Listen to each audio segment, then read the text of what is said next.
Le premier réacteur nucléaire qui fonctionne au thorium, il est fabriqué aux États-Unis avec un but, faire un avion militaire électrique qui ne se pose jamais, c'est-à-dire sans ravitaillement.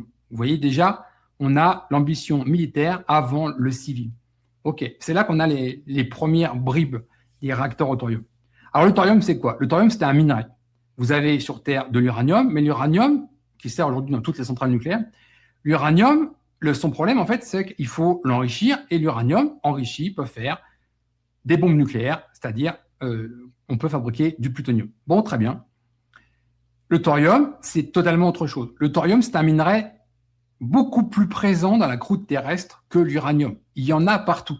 Il n'y a pas de pays détenteur de mines de thorium, comme aujourd'hui, nous avons des problèmes avec l'uranium, en particulier en Afrique. Bon, premier point, le thorium est partout. Le thorium a un autre gros avantage, c'est qu'on ne peut pas faire d'armes nucléaires avec. Vous donnez du thorium à un État terroriste, ben oui, mais très bien, mais vous ne pouvez pas faire de bombes nucléaires avec. Donc, si on donnait, par exemple, la technologie pour faire des réacteurs au thorium dans certains États aujourd'hui, on voit où c'est problématique, on est tranquille. Et on sait qu'ils ne vont pas faire de bombes atomiques avec. Bon, super.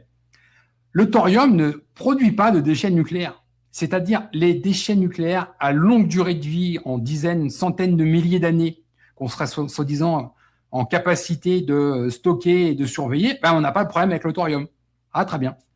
Le thorium empêche toute explosion de centrales nucléaires possible. On ne peut pas avoir de réacteurs qui s'emballent. On ne peut pas avoir de Tchernobyl, par exemple. Parce qu'une centrale nucléaire au thorium, on tourne le bouton, elle s'arrête. Elle ne peut pas s'emballer.